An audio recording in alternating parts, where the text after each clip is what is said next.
Your Excellency President Kagame, Speaker of the House, First Lady, Prime Minister, ministers, diplomats, all distinguished guests, ladies and gentlemen, I feel honored by an invitation to address the 12th Umushirikano. Rwanda's national dialogue is a unique form of participatory democracy that keeps the momentum on the country's fascinating 2 decades development journey. Inclusiveness, togetherness, unity, the topic of this year's national dialogue, resonates well with transformation. Countries that show resilience in transforming their economies and their societies cannot wait for favorable winds.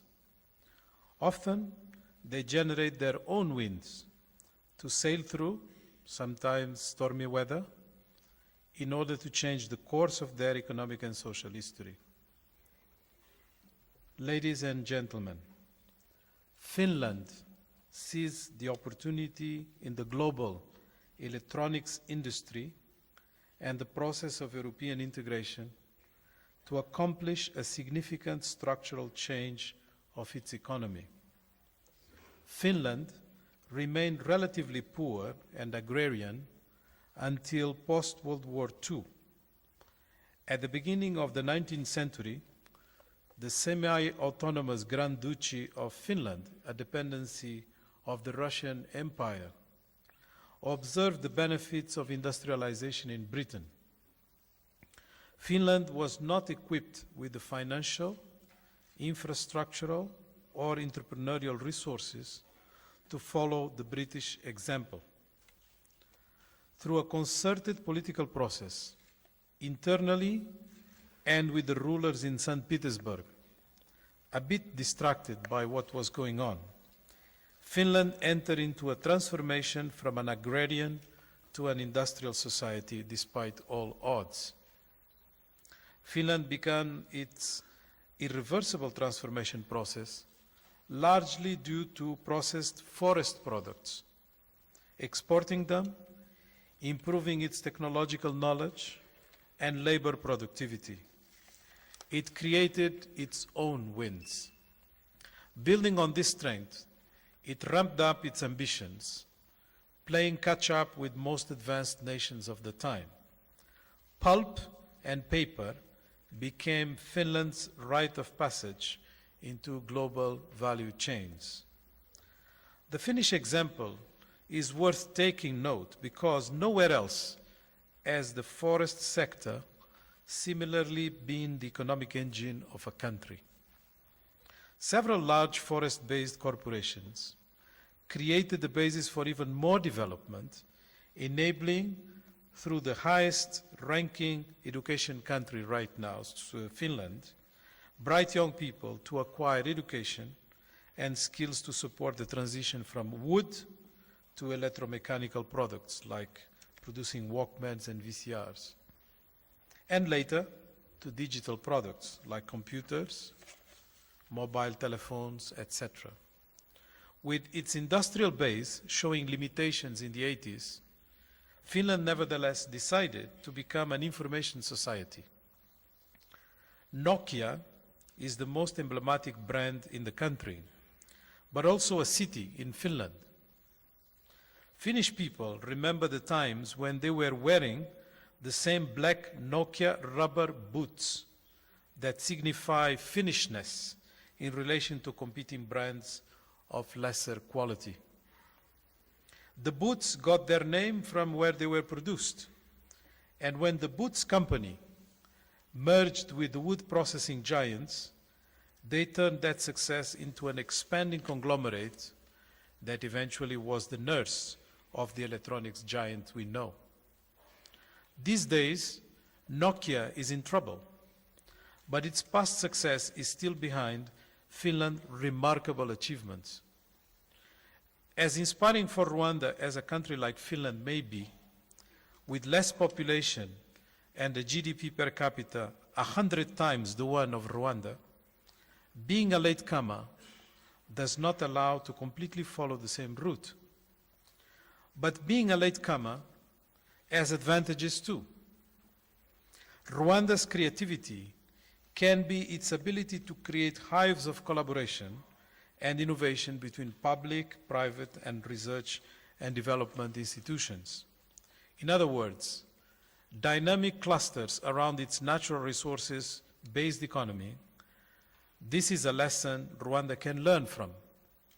Your new national science, technology, and innovation policy and the establishment of the Rwanda Innovation Endowment Fund are necessary steps creating an environment in which government policies and institutions, as well as corporate strategies, mutually shape each other to support the country's economic and institutional transformation. Dear participants, let me turn to the speech delivered by the famous leader of Singapore, Lee Kuan Yew, in the historical day of the country's independence, 9 August 1965, and I quote, "Every time we look back at this moment, when we signed this agreement, which severed Singapore from Malaysia, it will be a moment of anguish. For me, it is a moment of anguish because all my life," and he pauses, "you see, all of my adult life," and he pauses again, "I have believed in merger and the unity of these two territories. You know that we, as a people, are connected by geography, economics, by ties of kinship."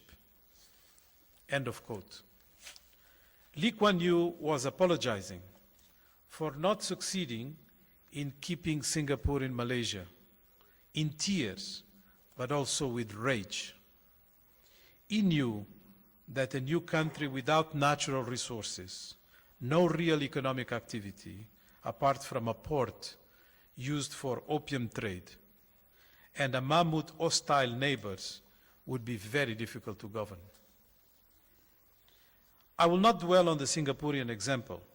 I would only like to highlight the role of leadership in creating a wonder out of a teardrop. The force that mobilized the nation from rejection solidified the determination of the nation to change the course of its history and its people. Without making the historical mistake to compare 1965 to 1994, I still believe that there are similarities between Singapore and Rwanda. Just like here, good governance was a foundation to Singapore's economic transformation. Lee Kuan Yew led Singaporeans into rough waters, thus embarking on a route less traveled to deliver economic and social transformation. The government had to transform Singapore from a re-export economy under the colonial regime to an export economy. Unlike Hong Kong and Taiwan, there was no exodus of entrepreneurs from China. There were no domestic savings, and regional markets were likely to impose trade barriers to help their own industries. Singapore addressed these challenges by building its manufacturing base through foreign direct investment. In addition, they also tap into domestic savings. Domestic savings were mobilized through the compulsory Central Provident Fund, very much like the Agachiro is trying to do. Who could have imagined that Singapore would become the largest Asia port, have the most profitable airline in the world, and beat Switzerland as the most attractive financial market? Can Rwanda emulate this remarkable example? Can Rwanda emulate this remarkable example? In many aspects, the discipline and determination that made Singapore are legendary as they are recognized here. Singapore had its own governance models and standards and never allowed anyone to teach them lessons about what would work.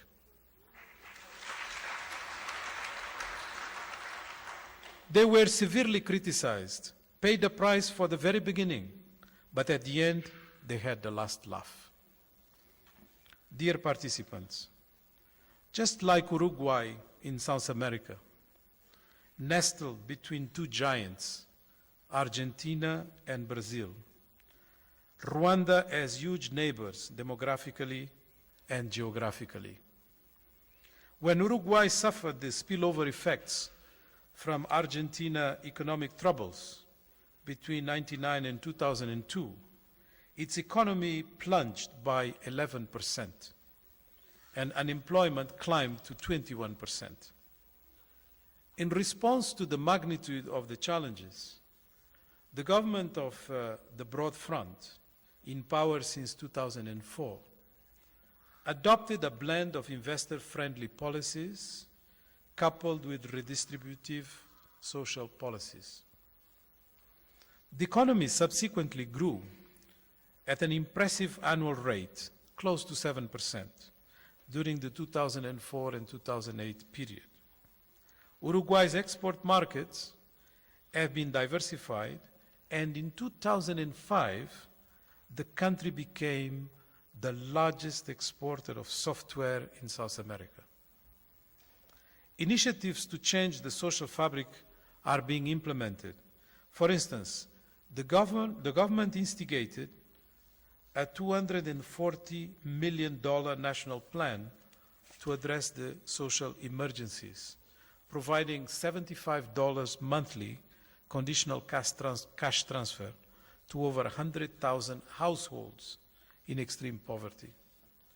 The combination of progressive social policy and the adoption of an investment-friendly macroeconomic framework contributed to growth currently continuing above 5%, a considerably more robust rate than Argentina or Brazil can dream of.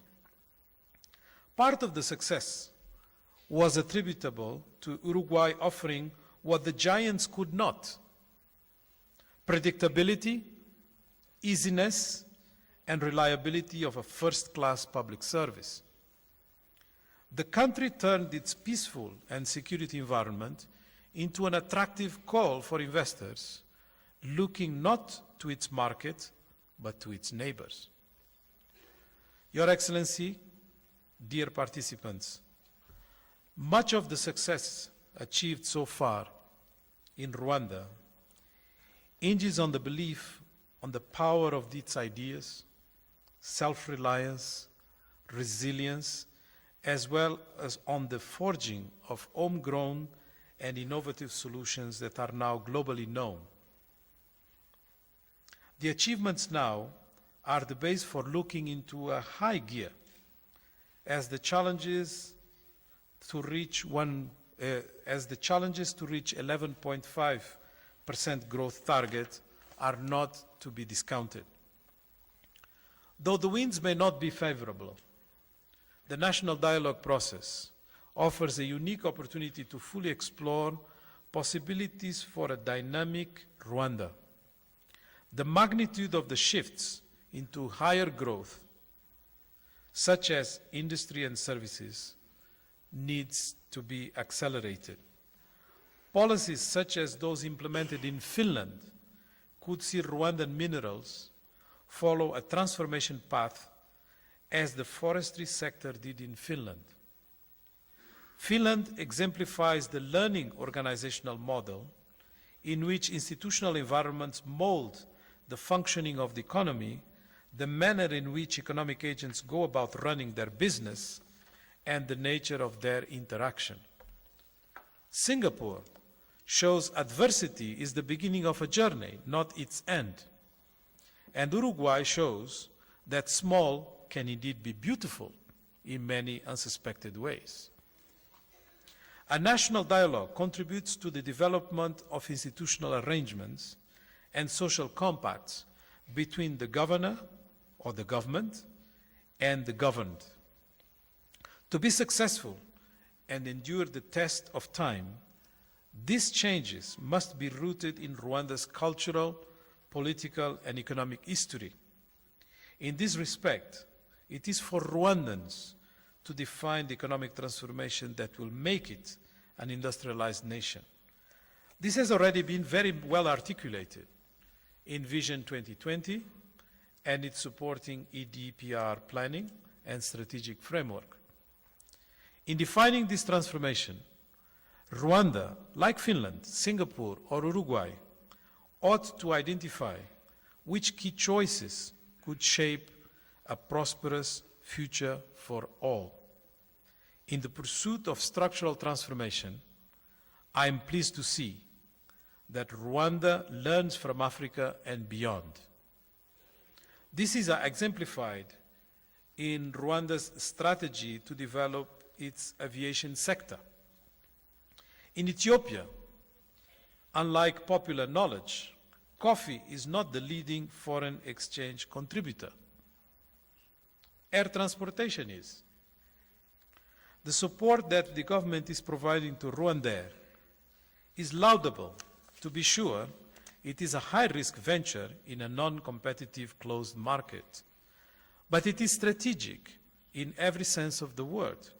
Without good air transport, a lot of the support provided for higher value-added activities in services and even in manufacturing may not be viable. Dear participants, the scale of the trade imbalance in Rwanda is still large. To inverse the trend, Rwanda needs to master smart protectionism. The North Corridor is a good bet, as is the country's strong regional integration agenda. But beyond the regional market, Rwanda ought to look at emerging markets by investing in knowledge generation of value chains that it seeks to enter. Being a developmental state is to be strategic. This means that the government has transparent and adequate control over the geographical territory and demonstrates strategic visionary capacities. This also implies regular consultations with the people who need their voices to be heard in policy making and budgetary resources allocation. Regular national dialogue, as the one organized here today, is critical for maintaining an harmonious relationship and understanding between the government and its population. Strategic leadership, strategic management, and enterprise performance are pillars of the Rwandan culture. In addition, the application of principles of good governance rooted in Abunzi, Umuganda, give a unique Rwandan touch to the relationship between governor and governed.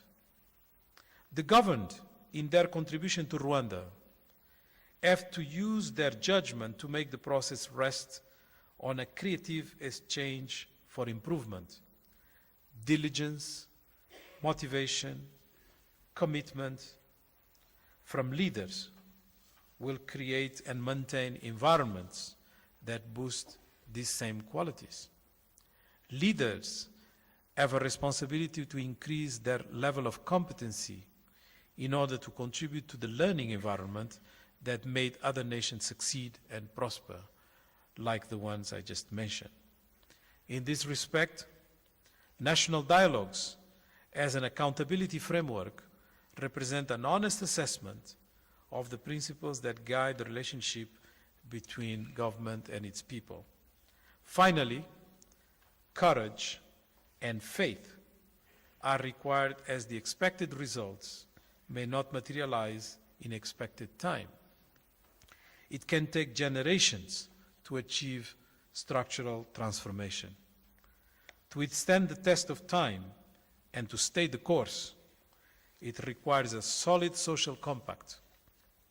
Experiences from Finland, Singapore, and Uruguay show success is as an individual as a collective responsibility. When I look into the relationship between the government and the people of a country, I see many similarities in the relationship we share with our loved ones in our families. Healthy personal relationships are built essentially on mutual respect, trust, openness, compromise, and willingness to listen to what others have to say.